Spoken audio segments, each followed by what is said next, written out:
Welcome to episode 150 of Build Your House Yourself University by BYHYU.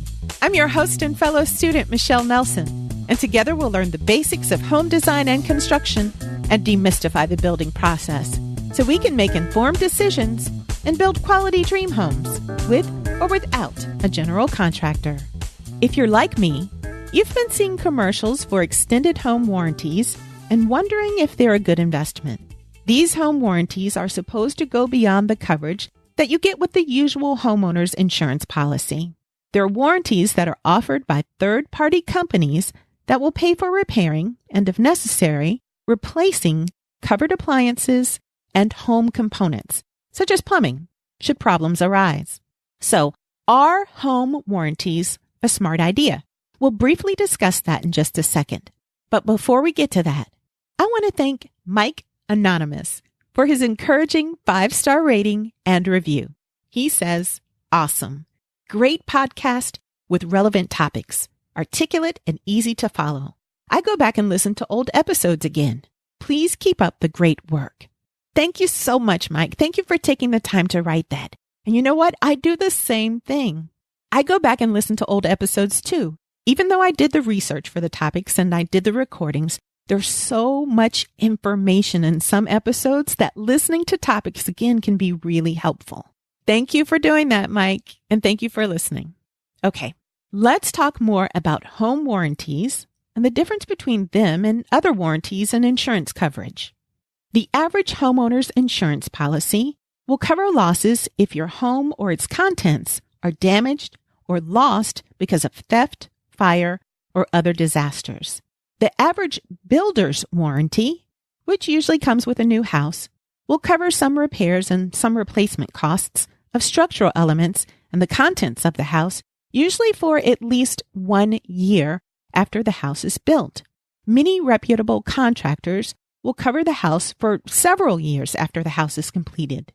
When investigating your contractors, it's a good idea to ask the references how the contractor handled repairs that may have been needed, and you should, of course, get a written warranty for their work.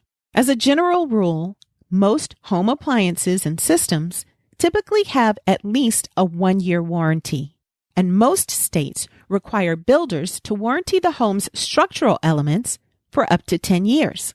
And here's something I just learned.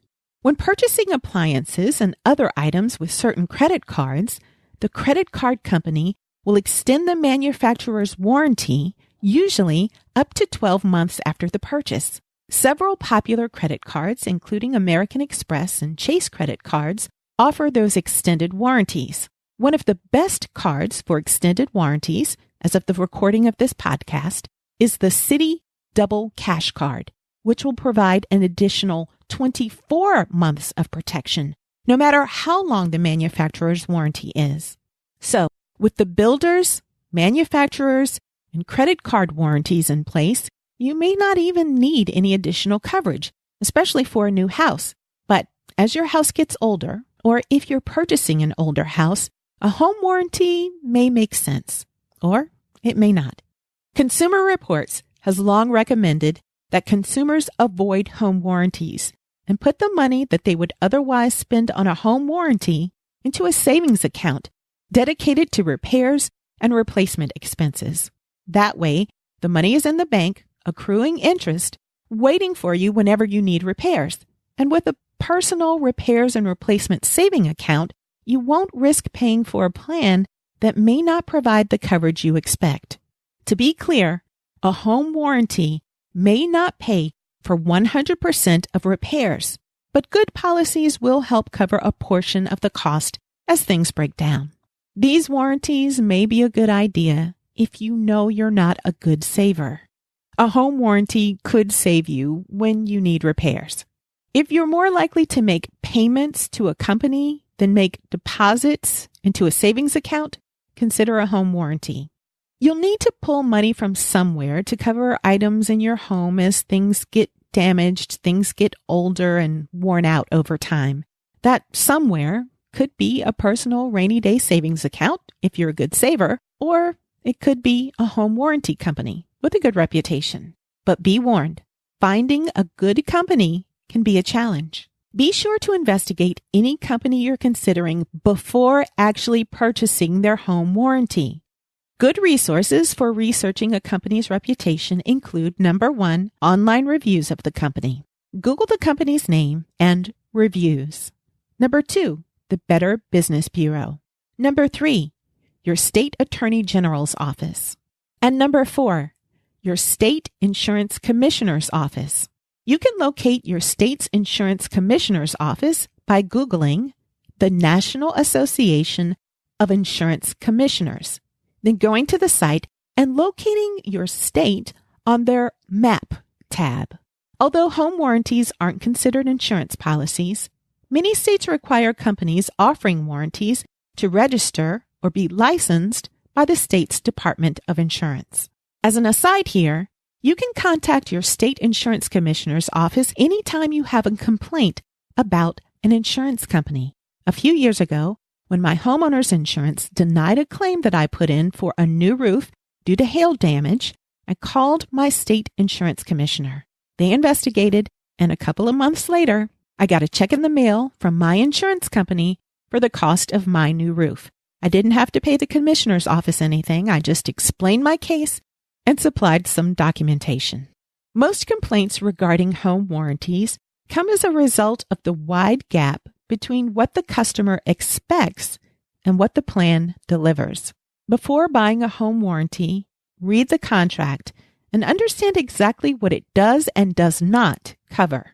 For example, some contracts will not provide coverage if you didn't maintain the appliance was installed incorrectly, or the appliance had too much wear and tear. Here are some assumptions you should not make about home warranties. You should not assume that your policy will replace a faulty appliance or component. The warranty company might insist on repairing it instead of replacing it. Don't assume you can call your favorite service provider for repairs. Home warranty companies usually require you to use the repairmen that they've approved. And don't assume the warranty will cover the entire cost of the repair or the replacement. In some cases, the warranty will cover only a portion of the costs. When you read the warranty contract, look carefully for exclusions and limitations. For example, the refrigerator might be covered, but the ice maker could be excluded, and claims might be rejected because of pre-existing problems or insufficient maintenance. Here are some questions to ask before you buy a home warranty. Number 1, do I already have enough warranty protection? Think about the warranties that you have with your contractors, the product manufacturers, and your credit cards. Do you really need more protection? Another question to ask when considering a home warranty. Number 2, how much will it cost? The answer depends on the kind of plan you buy and the provider you choose. You can generally purchase one of 3 kinds of plans: a home warranty for one particular appliance, or you can do one for all your appliances, or there are plans for your appliances as well as your home systems, such as plumbing and electrical systems. Prices vary depending on the coverage you choose. A plan that covers most major appliances might be $200 to $350 annually, while one that also includes your home's electrical and plumbing systems could be more than $800 per year. Extra enhanced plans can be purchased for another $100 to $300 and provide added coverage for things such as washers and dryers, the air conditioning system, or the garage door opener. You'll also usually have to pay extra for coverage of swimming pools and septic systems. Besides the cost of the plan, you might also have to make a co-payment when a contractor comes in to do the work. Fees range from around $60 to $125, depending on the work that needs to be done. Another question to ask, number 3, am I clear about what the warranty covers? The Better Business Bureau reports that most complaints they receive are because consumers don't understand the coverage their home warranty plan provides. Sometimes companies have very specific circumstances under which they will cover damages. For example, an oven may not be covered if it stops working while in self-clean mode, or if it's damaged because of a power surge. Number 4, how much will the company pay for replacements? If a repair is considered too expensive, many home warranty companies might offer to replace a broken item instead, but the company may not give you the entire cost of the appliance. It may only give you the depreciated value of the appliance or component, requiring you to pay the difference to get the same model you had before. And number 5, are there limits as to how much a plan will pay out? There are usually limits to what a company will pay out. Some plans, for example, will pay up to $2,000 over a year membership term to assess, diagnose, repair, and replace one covered item. And unless otherwise stated, many warranties will pay a maximum for all covered items, on average around $10,000 maximum. Like insurance companies, many home warranty companies do their best to avoid fully paying claims. The fewer claims they pay, the more profit they make. So it's important that you choose a company with a history of fair payment of claims. You'll also want to choose a home warranty company that's been around for a while and is likely to be around for the foreseeable future. I am personally probably not going to invest in a home warranty. That's because I'm building a new house with contractor's warranties, and I'll be paying for many of my appliances and components with a credit card with an extended warranty. I plan on buying good quality items that should last a long time. And lastly, because I'm naturally a pretty good saver and will have money in an account that I can use for unexpected repairs. If you decide it's best that you invest in a home warranty, do your homework and investigate before you invest. Well, that's all I have for you this week. If you haven't subscribed to the show, it's a good idea that you do. That way, new episodes will automatically be downloaded to your device, so you won't miss them when they come out. Thank you for stopping by this week. I hope you learned as much as I did, and I hope you'll come back next week for another episode of Build Your House Yourself University. BYHYU. Please remember that the purpose of this podcast is simply to educate and inform. It's not a substitute for professional advice.